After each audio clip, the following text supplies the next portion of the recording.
Un cavalier qui surgit hors de la nuit court vers l'aventure au galop. Son nom, il le signe à la pointe de l'épée d'un Z qui veut dire Zorro, Zorro, Zorro.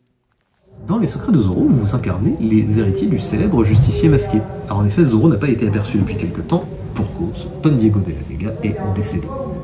Le gouverneur, toujours dans les bons coups, profite de l'absence du justicier bien, pour mettre en place un plan machiavélique qui vise à récupérer toutes les thunes de la population locale pour financer sa soif de pouvoir en Californie.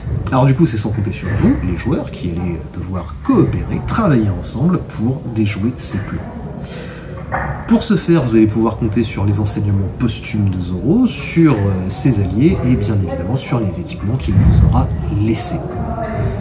Vous disposez de 6 tours de jeu maximum, 6 jours, pour vous préparer et réussir à destituer le gouverneur. Donc, une fois qu'on arrive au 6e et dernier tour, eh bien, prêt ou non, on doit affronter le gouverneur. Si le plan du gouverneur arrive à échéance, peu importe le moment de la partie est perdue. Hop là, voilà. Vous gagnerez la partie, bien évidemment, et bien si vous réussissez à le mettre hors d'état de nuire avant ces 2 échéances. Chaque tour de jeu va se dérouler en 3 phases. La phase de jour, la phase de soir et la phase de nuit. Durant la phase de jour, eh bien, vous êtes des nobles qui vont essayer de laisser un petit peu traîner leurs oreilles à différents endroits du plateau pour essayer de voir un petit peu ce qui se trame. Le soir, vous allez revêtir votre masque, votre costume et prendre votre épée pour planifier vos embuscades sur les différentes routes du plateau grâce aux informations que vous aurez glanées pendant la journée. Et la nuit, ça sera la phase de résolution des embuscades avec bien évidemment les combats qui ne manqueront pas de survenir. Tout est très bien résumé sur les aides de jeu fournies pour chaque joueur. Je vous les découvrir ici. Lors d'une phase de jour, on va d'abord prendre connaissance de la carte Histoire du jour. Cette carte Histoire va me donner quelques éléments de contexte pour la journée, et surtout me dire quel bonus je peux prendre et ce que je dois installer. Ici, par exemple, on peut se répartir 4 ors entre tous les joueurs. Et bien du coup, on va dire de là, puisque je suis dans une configuration à 2 joueurs. Je vais placer 3 événements sur chaque emplacement concerné, c'est-à-dire le marché, la citadelle et la taverne. Et enfin, chaque joueur va piocher un avantage qu'il va pouvoir venir placer à côté de son plateau. Ensuite, on va changer toutes les cartes du marché. Donc là, s'il était resté des cartes du tour précédent, hop, elles partaient sous la défausse. Et on va en mettre de nouvelles. Alors là, on a des trucs un petit peu sympas qui pop et qui coûtent un petit peu d'argent. Donc si on en avait eu connaissance avant, il est probable qu'on se soit réparti l'argent différemment. Ensuite, on va placer tous nos pions personnages. Donc là, à 2 joueurs, nous avons chacun 3 pions. Tous nos pions personnages en ville. Vous allez voir qu'il y a plusieurs endroits et en fait à chaque fois plusieurs spots sur lesquels se placer. Quels sont ces différents endroits? Eh bien, nous avons tout d'abord le marché, où nous allons pouvoir acheter des équipements et écouter un secret auprès des marchands. Nous avons la citadelle, où on va pouvoir se placer également, et là, pour chaque pièce d'or que nous dépenserons, nous pourrons écouter un secret. On se doit un garde. On aura également la taverne, où on va pouvoir, en fonction de notre niveau de ruse, pouvoir écouter autant de secrets que notre niveau de ruse. Vous avez compris. Ensuite, le médecin, donc ça sera après éventuellement une phase de combat où on aura eu quelques blessures. Donc pour une pièce d'or, je peux retirer une blessure. Pour 2 pièces d'or, je peux retirer 2 blessures, etc., etc. L'Hacienda de la Vega va vous permettre de piocher 2 avantages. Donc vous pouvez pareil mettre plusieurs pions. Les fermes avoisinantes vous rapportent de l'argent. Et enfin, la grotte secrète où il n'y a qu'un seul emplacement, eh bien, va vous permettre d'aller piocher soit des enseignements de Zorro, des nouvelles techniques ou de l'équipement un petit peu légendaire puisque c'est l'équipement de Zorro. Admettons, moi ça m'intéresse bien quand même d'aller au marché, mais il me manque un peu d'argent. Je vais donc venir me placer ici, à la ferme, pour aller récupérer +1, et je veux aller au marché pour récupérer, je sais pas encore, soit l'épée, soit le costume, mais ça m'intéresse un petit peu. Je ne sais pas encore ce que je vais faire sur mon dernier, mais mon collègue se dit peut-être un petit peu la même chose. Peut-être que lui aussi a envie d'aller au marché et qu'il n'a pas assez, puisqu'il aimerait bien soit le costume, soit l'épée, donc on verra pour se le répartir après. Et il vient se positionner lui aussi. Il nous reste chacun un pion. Ça serait dommage de ne pas aller profiter de la grotte secrète. Allez hop, lui il y va, et moi, eh bien, haha. C'est là où c'est un petit peu problématique et où peut-être un peu mal joué puisque j'aurais pas pu écouter grand chose aujourd'hui. Donc soit je vais aller chercher des avantages, soit je vais me positionner quelque part pour écouter. Et c'est là où on va pouvoir comboter un petit peu. Je vais venir me mettre ici à la taverne. Voilà, tous les pions sont placés et on résout les actions du jour dans l'ordre qu'on veut. Donc tout d'abord, je vais venir prendre une or. Ce qui fait que j'en ai 3. Ce qui me permet du coup, en accord avec mon camarade ici présent, d'acheter le costume noir de Zoro qui me fait... Alors pas le costume noir de Zoro, le costume noir tout simplement, qui va me permettre d'augmenter ma ruse de 1. Ce qui fait que mon niveau de ruse passe à 2.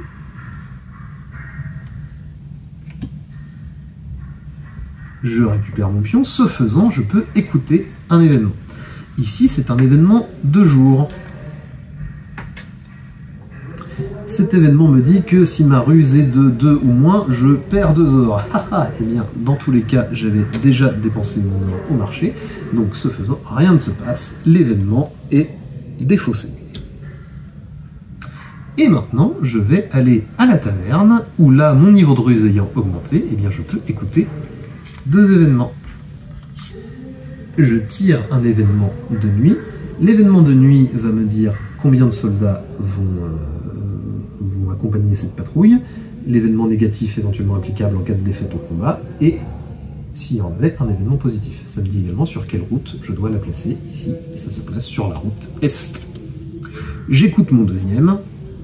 C'est également un événement de nuit, donc cette fois-ci un gros convoi d'or qui va se placer sur la route nord. Et là, vous voyez qu'en cas de défaite au combat, eh bien, le plan du gouverneur va augmenter de 3. Par contre, en cas de victoire, je gagne 5 or. Je le place ici. C'est fini pour moi. Mon collègue va prendre une or, va lui aussi acheter quelque chose. Il va prendre l'épée acérée, puisque ça va lui permettre d'augmenter sa puissance de 1 pour toutes ses attaques à l'épée. C'est une action permanente. Et il va également écouter ce qui se trame au marché. Même carte que précédemment, sauf que cette fois-ci, celle-ci va se placer à l'ouest. Et donc là, on voit bien qu'il va y avoir eh bien, des patrouilles un petit peu partout pour cette nuit. Dernière action, il va aller piocher dans la grotte secrète, il révèle une carte, et cette carte, que dit-elle? C'est la technique de fouet de Zoro. Cette technique lui permet de monter jusqu'à 5 cibles pour une puissance de 1. Et cette carte arrive ici.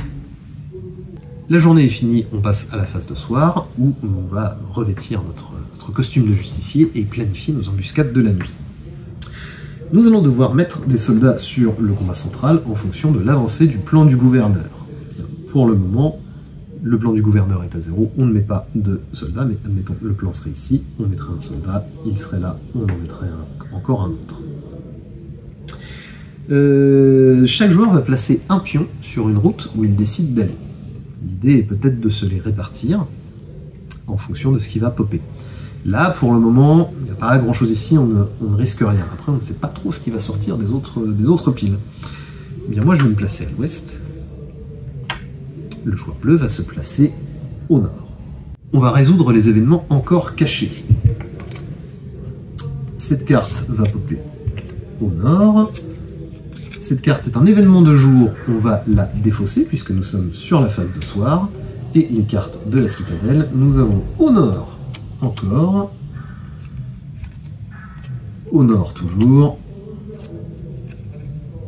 et à l'ouest, un petit moment de répit. On passe à la phase de nuit, où s'il y avait des soldats, nous devrions résoudre le combat central pour sortir de la ville et aller sur les routes où nous souhaitons nous mettre en embuscade.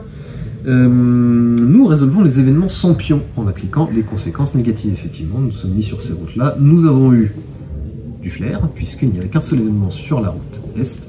Cet événement est défaussé en appliquant l'effet négatif, qui est l'avancée du plan.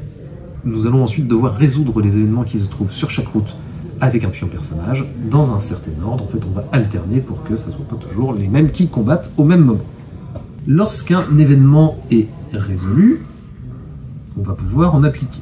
Bon, admettons, ouest, j'ai pris mon moment de répit qui ici ne me servait à rien, celui-ci est défaussé. On passe au nord, moment de répit, idem, ça ne sert à rien, il est défaussé. Est, il n'y a plus rien, on revient à l'ouest, et donc du coup ici ce sont 3 membres de la garnison qui vont accompagner ce convoi. Donc ils pop. On indique leur défense avec les petits cubes. Il y a des petits et des gros cubes. Chaque petit cube vaut 1, chaque gros cube vaut 3. Et on va pouvoir procéder à la résolution du combat. Nous avons en main différentes cartes attaques qui vont avoir différents effets. On retrouve toujours ici le nombre de cibles concernées, la puissance du coup et le type d'attaque, puisque du coup certaines cartes équipements vont venir nous donner des bonus. Lors d'une phase de combat, je peux choisir autant de cartes que je le veux pour aller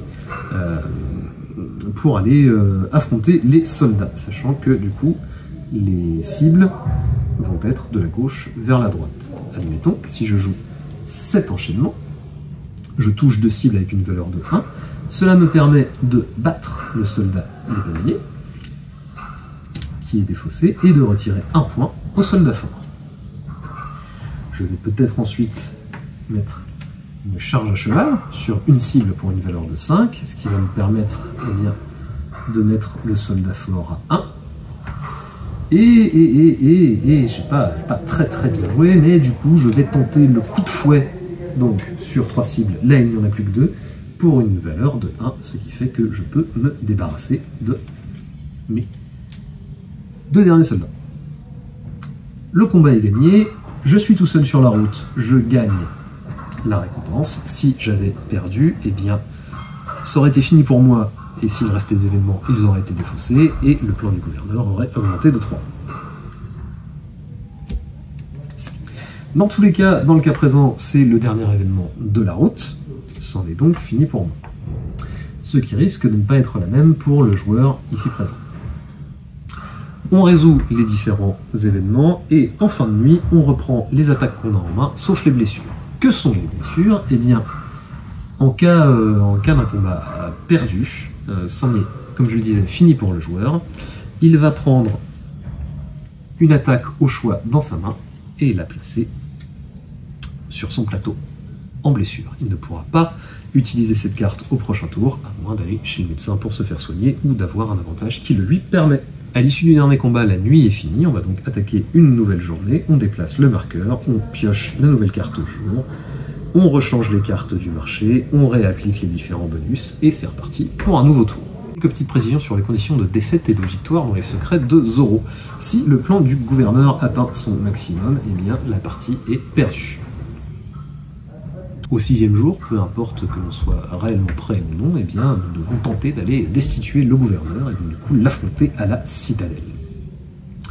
En fonction de l'avancée du plan du gouverneur, eh bien, un certain nombre de gardes poperont devant lui pour le défendre, et on devra battre les gardes avant de pouvoir affronter le gouverneur, qui a quand même une puissance de 24. Dans l'éventualité où vous avez réussi à vaincre tous les soldats présents dans la garnison via les différents événements des nuits précédentes, et bien du coup, la garnison est vide. On passe au jour suivant, on lit la carte jour, on applique éventuellement les effets, et là on va directement affronter le gouverneur à la citadelle. Bien évidemment, en fonction de l'avancée du plan du gouverneur, un certain nombre de soldats vont popper devant lui pour venir le défendre. Si vous le battez, vous avez gagné. Super, bien joué. Si vous perdez, eh bien, vous avez perdu. C'est pas de bol. Dans un cas comme dans l'autre, eh bien, vous révélez la carte concernés. Chaque scénario est accompagné d'une carte défaite et d'une carte victoire. Vous la lisez, il n'y a pas d'effet, mais ça va vous donner un petit peu la fin de l'histoire. Libre à vous ensuite, eh bien, soit de rejouer le scénario pour vous refaire un petit peu la main sur les mécaniques, ou bien d'aller chercher un scénario plus avancé. Attention, plus on avance dans les scénarios, plus ils sont compliqués. Voilà, c'est tout pour l'explication des règles des secrets de Zorro. Je vais nettoyer le plateau et on va retrouver Stéphane pour la partie.